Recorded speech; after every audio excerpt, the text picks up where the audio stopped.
2 Samuel, chapitre 13. Après cela, voici ce qui arriva. Absalom, fils de David, avait une sœur qui était belle et qui s'appelait Tamar, et Amnon, fils de David, l'aima. Amnon était tourmenté jusqu'à se rendre malade à cause de Tamar, sa sœur, car elle était vierge et il paraissait difficile à Amnon de faire sur elle la moindre tentative. Amnon avait un ami nommé Jonadab, fils de Chiméa, frère de David, et Jonadab était un homme très habile. Il lui dit, « Pourquoi deviens-tu ainsi chaque matin plus maigre, toi, fils de roi? Ne veux-tu pas me le dire? »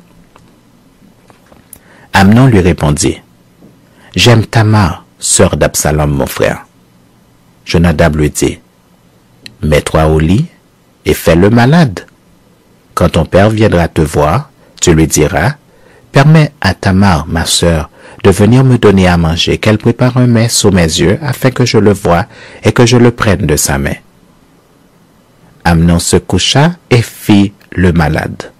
Le roi vint le voir, et Amnon dit au roi, « Je te prie que Tamar, ma sœur, vienne faire 2 gâteaux sous mes yeux et que je les mange de sa main. » David envoya dire à Tamar dans l'intérieur des appartements, « Va dans la maison d'Amnon, ton frère, et prépare-lui un mets. » Tamar alla dans la maison d'Amnon, son frère, qui était couché. Elle prit de la pâte, la pétrit, prépara devant lui des gâteaux et les fit cuire. Prenant ensuite la poêle, elle les versa devant lui, mais Amnon refusa de manger. Il dit, « Faites sortir tout le monde. » Et tout le monde sortit de chez lui. Alors Amnon dit à Tamar, « Apporte le mets dans la chambre, que je le mange de ta main. » Tamar prit les gâteaux qu'elle avait faits et les porta à Amnon son frère dans la chambre. Comme elle les lui présentait à manger, il la saisit et lui dit, « Viens, couche avec moi, ma sœur. » Elle lui répondit, « Non, mon frère, ne me déshonore pas, car on n'agit point ainsi en Israël. Ne commets pas cette infamie. Où irai-je, moi, avec ma honte? Et toi, tu serais comme l'un des infâmes en Israël. Maintenant, je te prie, parle au roi, et il ne s'opposera pas à ce que je sois à toi. » Mais il ne voulut pas l'écouter. Il lui fit violence, la déshonora et coucha avec elle. Puis, Amnon eut pour elle une forte aversion, plus forte que n'avait été son amour.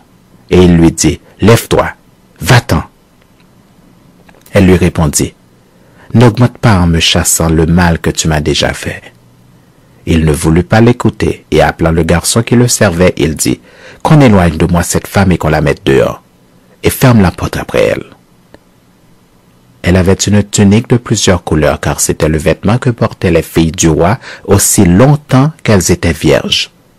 Le serviteur d'Amnon la mit dehors et ferma la porte après elle. Tamar répandit de la cendre sur sa tête et déchira sa tunique bigarrée. Elle mit la main sur sa tête et s'en alla en poussant des cris. Absalom, son frère, lui dit, « Amnon, ton frère, a-t-il été avec toi? Maintenant, ma sœur, tais-toi, c'est ton frère. Ne prends pas cette affaire trop à cœur. » Et Tamar, désolée, demeura dans la maison d'Absalom, son frère. Le roi David apprit toutes ces choses et il fut très irrité.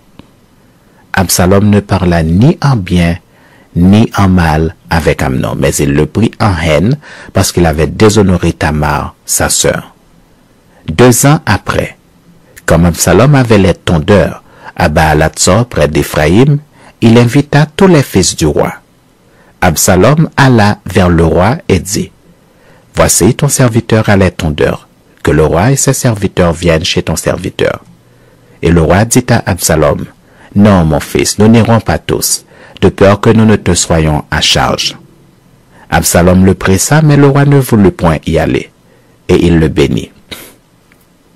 Absalom dit, « Permets du moins à Amnon, mon frère, de venir avec nous. » Le roi lui répondit, « Pourquoi irait-il chez toi? » Sur les instances d'Absalom, le roi laissa aller avec lui Amnon et tous ses fils. Absalom donna cet ordre à ses serviteurs. Faites attention quand le cœur d'Amnon sera égayé par le vin et que je vous dirai, frappez Amnon. Alors, tuez-le. Ne craignez point. N'est-ce pas moi qui vous l'ordonne? Soyez fermes et montrez du courage. Les serviteurs d'Absalom traitèrent Amnon comme Absalom l'avait ordonné. Et tous les fils du roi se levèrent, montèrent chacun sur son mulet et s'enfuirent. Comme ils étaient en chemin, le bruit parvint à David qu'Absalom avait tué tous les fils du roi et qu'il n'en était pas resté un seul. Le roi se leva, déchira ses vêtements et se coucha par terre.